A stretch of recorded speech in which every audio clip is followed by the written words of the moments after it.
আসসালামু আলাইকুম এভরিওয়ান। কেমন আছো সবাই? আশা করি সবাই অনেক অনেক ভালো আছো। তো জটিল সংখ্যার এই দ্বিতীয় পর্বে আবারও সবাইকে স্বাগত। এই জটিল সংখ্যার এই দ্বিতীয় পর্বটি আরো অনেক স্পেশাল হতে যাচ্ছে, কারণ আজকে মূলত আমরা এই জটিল সংখ্যায় ব্যবহৃত অনেক সূত্র নিয়ে আসলে আমরা আলোচনা করব এবং অনেক সূত্র আজকে আমরা আসলে শিখে ফেলবো। তো আমরা শুধু এই সূত্রগুলোই যে শিখবো তা কিন্তু আসলে নয়, কারণ আজকে আমরা যে সূত্রগুলো শিখবো এই সূত্রগুলোর আমরা আসলে ব্যাখ্যা দিয়ে আসলে বোঝার চেষ্টা করব। সো বুঝতেই পারছো ক্লাসটি খুবই স্পেশাল আসলে হতে যাচ্ছে। সো এবার আসো আমরা জটিল সংখ্যার যে অন্যান্য সূত্রগুলো দেখতে পাচ্ছি এই সূত্রগুলো নিয়ে আমরা একটু ব্যাখ্যা করার চেষ্টা করব। সো দেখো আমরা 2 নাম্বার যে সূত্রটা আসলে দেখতে পাচ্ছি যে modulus of Z square equal to Z into Z bar. So আমরা আগে এই লেফট হ্যান্ড সাইডটা করব, এরপরে আমরা রাইট হ্যান্ড সাইডটা কোন একটা এক্সাম্পল নিয়ে আসলে ব্যাখ্যা করার চেষ্টা করব এবং আমরা দেখতে পারবো যে দুইটা অ্যানসার আসলে একই আসে কিনা। সো এবার খেয়াল করো, আমরা একটা জটিল সংখ্যা আসলে ধরে নিলাম যে x iy। আমরা কিন্তু মডুলাস যে কোনো একটা জটিল সংখ্যার মডুলাস বের করতে পারি। দেখো x square plus y square, তার মানে এই মডুলাস অফ z কে যদি আমরা স্কয়ার করে দেই সেক্ষেত্রে পুরোটার উপরে একটা বর্গ হয়ে যাবে। তার মানে এই স্কয়ার এবং রুট যদি কেটে যায় সেক্ষেত্রে কিন্তু আমাদের অ্যানসার কত হবে বলো তো? x square plus y square হয়ে যাবে। সো আশা করি সবাই বুঝতে পেরেছো। এবার আসো আমরা এই রাইট হ্যান্ড সাইডটা আসলে করে দেখব। সো আমরা একটা জিনিস দেখতে পাচ্ছি এখানে যে z ইনটু z বার রয়েছে। তো z বার মানে আমরা কি জানি বলো তো? কোন একটা জটিল সংখ্যার অনুবন্ধী। সো আমরা অনুবন্ধী কিভাবে বের করতে হয় আমরা একটু আগেই কিন্তু আসলে আলোচনা করেছি। তাহলে এই z অর্থাৎ জটিল সংখ্যাটি থেকে আমরা যদি অনুবন্ধী বের করতে চাই সেক্ষেত্রে বাস্তব অংশের চিহ্নটা কি হয়ে যাবে? পরিবর্তন হয়ে যাবে। তাহলে এবারে খেয়াল করো, আমরা যদি z ইনটু z বার বের করি, z এর মান ছিল x iy এবং z বারের মান কি বলতো? x iy। এবার খেয়াল করো এই যে আমাদের আকারটা তৈরি হয়ে আছে বলতো a plus b into a minus b না? আবার বলতেছি a plus b into a minus b। তাহলে আমরা a plus b into a minus b equal to কি জানি? a square minus b square. তাহলে এখানেও আমরা খেয়াল করো a স্কয়ার মাইনাস iy এর উপরে কি হবে? স্কয়ার হবে। তাহলে খেয়াল করো x square minus i square y square. আর আমরা কি জানি বলতো? i স্কয়ার মানে কি? -1। তাহলে আমরা ফাইনালি যে অ্যানসারটা লিখতে পারবো এখান থেকে যে -1টা পাবো মাইনাসে মাইনাসে কি হয়ে যাবে? প্লাস হয়ে যাবে, অর্থাৎ y স্কয়ার। একটু খেয়াল করে দেখো আমাদের আগের যে অ্যানসারটি x square plus y square এসেছিল আমাদের কিন্তু রাইট হ্যান্ড সাইডেরও কিন্তু অ্যানসার একই এসেছিল। তার মানে আমরা লিখতেই পারি modulus of z square equal to z into z বার। এবার আসো 3 নাম্বার সূত্রে কি বলছে। সো আমরা 3 নাম্বার সূত্রটা দেখতে পাচ্ছি z1 z2 বার z2 বার। সো আমরা z1 এবং একটা z2 একটা যে কোনো দুইটা জটিল সংখ্যা আমরা আসলে ধরে নিতে হবে আমাদেরকে। মনে করো z1 ইকুয়াল টু একটা জটিল সংখ্যা নিলাম x iy a ib। আমরা দেখতে পাচ্ছি দুটাই কিন্তু আমাদের একটা কি সংখ্যা? জটিল সংখ্যা। তাহলে দেখতে পাচ্ছি z1 z2 এর উপরে একটা কি দেওয়া রয়েছে বলো তো? বার দেওয়া রয়েছে। তার মানে আমরা আগে খুব সহজেই যদি আমরা এটা সলভ করতে চাই তাহলে z1 z2 একটু আমরা বের করে নেই। তাহলে x iy অর্থাৎ z1 এর মানটা বসাই দিচ্ছি, z2 এর মান কি বলতো? a ib। সো এবার আমাদের যে কাজটি করতে হবে বাস্তব অংশগুলোকে এক পাশে করব এবং কাল্পনিক অংশগুলোকে আরেক পাশে করে নিতে হবে, অর্থাৎ আলাদা করে নিব। তাহলে x আর এটা কি বাস্তব অংশ না? x a প্লাস আর এই দুটোর মধ্যে i কমন নিলে কি হবে বলো তো? y b। সো আশা করি এই পর্যন্ত আমরা সবাই বুঝতে পেরেছি। সো এতটুকুকে যদি আমি বার করে দেই, অর্থাৎ এই ফাইনাল যে আমরা অ্যানসারটা পেলাম এটা যদি আমরা বার করে দেই আমার পরবর্তী যে অ্যানসারটা হবে, আমরা বার মানে আমরা কি জানি বলো তো? কোন একটা জটিল সংখ্যার অনুবন্ধী।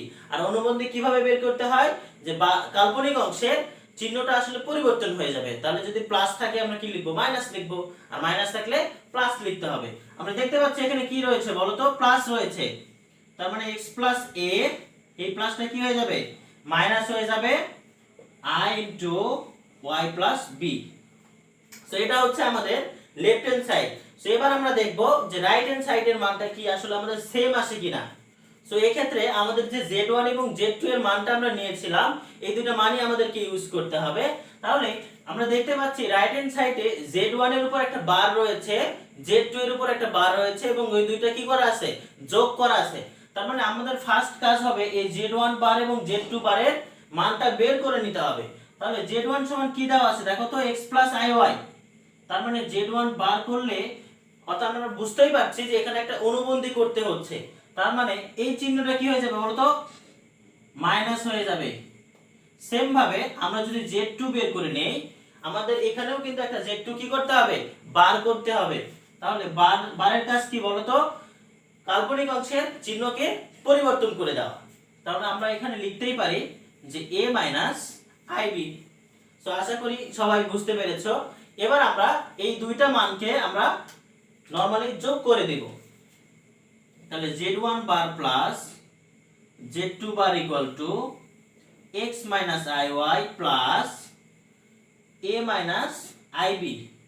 এবার খেয়াল করো আমাদের কাজ কি বলতো, বাস্তব অংশগুলোকে এক জায়গায় করব, কাল্পনিক অংশগুলোকে আলাদা করতে হবে। তার মানে x আর এটা কি বাস্তব অংশ,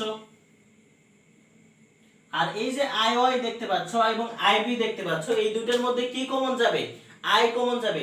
সেক্ষেত্রে মাইনাস i, তার মানে y প্লাস কি হয়ে যাবে, b হয়ে যাবে।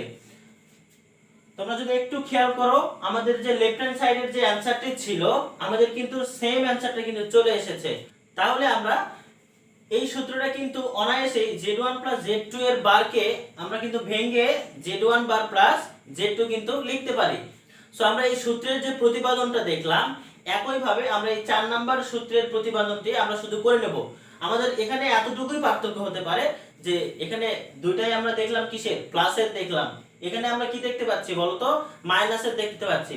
এটা তোমাদের জন্য হোমওয়ার্ক থাকলো। সো এবার আসো আমরা 5 নম্বর সূত্রটা দেখব, এন্ড এই সূত্রটা কিন্তু খুবই গুরুত্বপূর্ণ একটা সূত্র, বলে দিচ্ছি। সো 5 নম্বর সূত্রে আমরা যেটা দেখতে পাচ্ছি, z প্লাস z বার ইকুয়াল টু 2 রিয়েল z।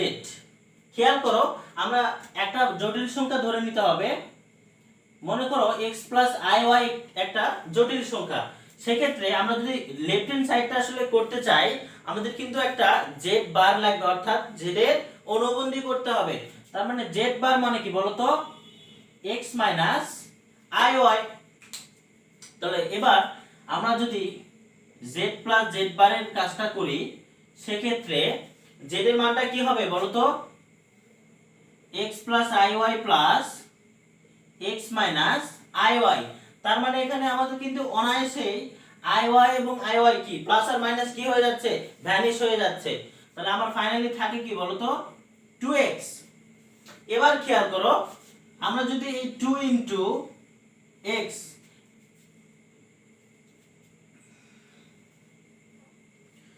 তাহলে আমরা লেফট হ্যান্ড সাইডের মানটা কিন্তু খুব সহজেই 2x পেয়ে গেলাম। এবার খেয়াল করো আমি ফার্স্ট ভিডিওতে আমি বলেছিলাম রিয়েল z মানে কি বলতো, কোন একটা জটিল সংখ্যা যদি x প্লাস iy হয়, সেক্ষেত্রে ওই জটিল সংখ্যার রিয়েল জেডটা হবে x। তাহলে আমি যদি বলি 2 রিয়েল z মানে কি, তার মানে আমি বলতেই পারি 2x। সো একটু খেয়াল করে দেখো এতটুকুর মান যেটা হচ্ছে, এখানের মানও কিন্তু আমাদের সেম বের হয়ে যাচ্ছে। সো এই জায়গা থেকে আমরা বলতে পারি যে z প্লাস z বার ইকুয়াল টু 2 রিয়েল z। এছাড়াও আমরা এই জায়গা থেকেও কিন্তু একটা প্রমাণ দিতে পারি।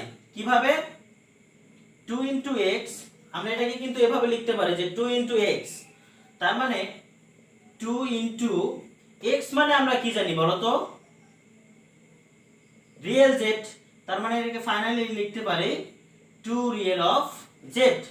সো খেয়াল করো left hand side equal to কিন্তু আমরা রাইট হ্যান্ড সাইড এখান থেকেও কিন্তু আমরা খুব সহজেই বের করতে পারছি। সো এবার আসো আমরা 6 নম্বর সূত্রটি নিয়ে আলোচনা করব। সো আমরা জটিল সংখ্যার এই যে 6 নম্বর সূত্রটি দেখতে পাচ্ছি যে real Z less than equal modulus of Z. আসলে আমাদের সব সময় এই মডুলাস অফ জেড এর মানটা কি হবে, এই রিয়েল জেড থেকে বড় হয়ে যাবে। আরেকটা কথা বলি, আমাদের এই মানটা কখনো কখনো এই রিয়েল জেড এর সমানও হতে পারে, তবে অলওয়েজ কি হবে বলতো, বড় হয়ে যাবে। তাহলে আমরা একটু এটার ব্যাখ্যা একটু দেখে নিব। রিয়েল জেড মানে আমরা কি জানি বলতো, x জানি। তাহলে লেস দেন ইকুয়াল যদি আমরা দেই, আর আমরা একটু আগে কিন্তু মডুলাস অফ জেড এর সূত্রটি শিখে ফেলেছি। তো মডুলাস অফ জেড মানে কি বলতো, root over x square plus y square. এখন আমরা কিভাবে বুঝবো আসলে এই যে মডুলাস অফ জেড দেখতে পাচ্ছি এটার মানটা আমাদের অলওয়েজ বড় হবে, সেটার জন্য আমাদেরকে একটা एग्जांपल আসলে করতে হবে। মানে x এর ভ্যালুটা আমরা মনে করো 1 ধরে নিলাম, তাহলে y এর ভ্যালু একটা 1 ধরে নেই। তাহলে একটু ভ্যালুটা বসাই দাও, 1 less than equal root over 1 square plus y এর মান কত বলো তো, 1 এর উপর স্কয়ার। সেই ক্ষেত্রে less than equal root over, এখানে আমরা কি পাবো, 2 পাবো। তার মানে এই ক্যালকুলেটরে যদি আমরা √2টা বসাই দেই সেক্ষেত্রে একটা মান পাবো যেটা কিন্তু অবশ্যই 1 এর থেকে কি হবে, বড় হবে। তার মানে আমরা বুঝতেই পারছি যে মডুলাস অফ জেড এর মানটা আমরা যেটাই বসাই না কেন, আমরা অলওয়েজ এই রিয়েল জেড এর থেকে মডুলাস অফ জেড এর মানটা সব সময় কি থাকবে, বড় থাকবে। তাহলে তোমাদের একটা প্রশ্ন হতে পারে যে কখন আসলে আমাদের এই মডুলাস অফ জেড এবং রিয়েল জেড এর মানটা সমান হবে। সেই ক্ষেত্রে আমাদের একটা প্রসেস করতে হবে। আমরা যদি x এর মানটা 1 ধরি এবং y এর ভ্যালুটা যদি আমরা 0 ধরে নেই, সেই ক্ষেত্রে কি হবে খেয়াল করো। তাহলে x এর ভ্যালুটা একটু আমি এখান থেকে করছি, 1 বসাই দাও less than equal root over 1 square plus 0 square. তাহলে খেয়াল করো 1 লেস দেন ইকুয়াল, আমরা এখানে কিন্তু আমরা শুধুমাত্র রুট ওভার 1 পাচ্ছি। তার মানে 1 লেস দেন ইকুয়াল 1। তার মানে আমরা দেখতে পাচ্ছি x এর ভ্যালু যদি আমরা 1 ধরে নেই এবং y এর ভ্যালু যদি 0 ধরে নেই, সেই ক্ষেত্রেই শুধুমাত্র আমরা এই সমীকরণের ক্ষেত্রে বা এই সূত্রটির ক্ষেত্রে রিয়েল জেড এর মানটা মডুলাস অফ জেড এর মানের সমান হয়ে যাবে। সো আশা করি সবাই বুঝতে পেরেছো। সো আমরা একটু এই রিয়েল জেড এবং মডুলাস অফ জেড এর যে কনসেপ্টটা ছিল, এই কনসেপ্ট সেম ভাবে কিন্তু আমরা এই ইমাজিনারি অফ জেড, যেটার মডুলাসটা সব সময় কি হবে, বড় হবে বা কখনো কখনো সমান হতে পারে, সেম ভাবে এই একই ব্যাখ্যা দিয়ে আমরা কিন্তু করে নিতে পারবো। তাহলে আমরা একটু 8 নাম্বার সূত্রে চলে যাই। সো এবার দেখো 8 নাম্বার যে সূত্রটি আমাদেরকে বলতেছে যে মডুলাস অফ জেড সমান সমান মডুলাস অফ। সো 8 নাম্বার সূত্রটি আমরা যেটা দেখতে পাচ্ছি, modulus of Z equal to modulus of Z bar, অর্থাৎ এই দুইটার মান কিন্তু আমাদের সেম হবে। কিভাবে আসলে সেম হবে দেখো, আমরা জেড ইকুয়াল টু যদি একটা জটিল সংখ্যা ধরে নেই, অর্থাৎ x প্লাস iy, এটা যদি আমরা মডুলাস বের করি তাহলে কি হবে, বাস্তব অংশের উপর স্কয়ার, কাল্পনিক অংশের যে মানটা থাকবে সেটির উপরে কি হবে, একটা স্কয়ার হবে। তাহলে এটি হচ্ছে আমাদের মডুলাস অফ জেড। সো এবার আমাদের কি একটা জেড বার বের করে নিতে হবে, অর্থাৎ কোন একটা জটিল সংখ্যার অনুবন্ধী বের করতে হবে। সো এখানে আমরা জেড ইকুয়াল টু একটা জটিল সংখ্যা নিয়েছি, আমরা এটার একটু জেড বার বের করে দেখি।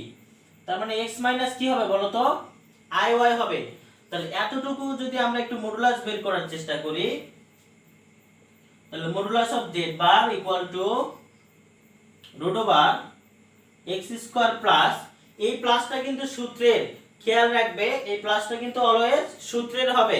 তাহলে i এর সঙ্গে কি আছে বলো তো, মাইনাস y, তার মানে মাইনাস y এর উপরে আমাদেরকে কি দিতে হবে, স্কয়ার করে দিতে হবে। তাহলে ফাইনালি আমরা যে অ্যানসারটা পাবো x স্কয়ার প্লাস মাইনাসটা কি হয়ে যাবে, ভ্যানিশ হয়ে যাবে, তার মানে y স্কয়ার। সো তোমরা দেখতেই পাচ্ছ আমাদের কিন্তু দুই পাশের মান কিন্তু একদমই সেম বের হয়ে গেছে। তাহলে আমরা 8 নম্বর সূত্রের ক্ষেত্রে কখনো কখনো মডুলাস অফ জেড এর পরিবর্তে মডুলাস অফ জেড বার কিন্তু নিতেই পারি। অর্থাৎ আমরা এই দুইটা সূত্র খেয়াল করব, এটার পরিবর্তে আমরা কিন্তু যে কোনো একটা আসলে ইউজ করতে পারবো আমাদের প্রয়োজন সাপেক্ষে। সো লাস্ট যে সূত্রটা আমরা দেখতে পাচ্ছি, খুবই ইজি একটা সূত্র, আমি জাস্ট একটা ছোট একটা জিনিস বলে দিব। সো তোমরা যে লাস্ট সূত্রটি দেখতে পাচ্ছ যে মডুলাস অফ z1 এবং z2 equal to modulus of z1 modulus of z2। So এটার আসলে ক্লিয়ার কনসেপ্ট যেটা হবে, আমাদেরকে এত আসলে ব্যাখ্যার কোনো প্রয়োজনই নাই এখানে, আমরা জাস্ট এতটুকু এখানে খেয়াল রাখবো যে কখনো যদি z1 z2 অর্থাৎ এই মডুলাসের ভিতরে দুইটা যদি জটিল সংখ্যা থাকে সেক্ষেত্রে এটাকে আমরা আলাদা আলাদা করে লিখতে পারি, অর্থাৎ z1 এবং z2 অর্থাৎ ইনটু অবস্থায় যদি থাকে সেক্ষেত্রে আমরা আলাদা করে লিখতে পারি। সো এই ছিল আমাদের এই জটিল সংখ্যার বেসিক যে সূত্রের পর্বটি। সো আমরা আজকে কিন্তু এই জটিল সংখ্যার যে সূত্রগুলির বেসিক আলোচনা ছিল, বেসিক ব্যাখ্যা ছিল, আমরা কিন্তু মোটামুটি সব ব্যাখ্যাই কিন্তু আমরা আসলে এখানে আলোচনা করার চেষ্টা করেছি। সো তৃতীয় পর্বে তোমাদেরকে আমি মূলত আর্গুমেন্ট কিভাবে আসলে বের করতে হবে এবং আর্গুমেন্ট বের করার জন্য চতুর্ভাগের যে ব্যবহার করে আমরা চারটা ভাগের জন্য যে চারটা আর্গুমেন্টের সূত্র বের করব, সেই সূত্র নিয়ে আসলে আমি আলোচনা করব।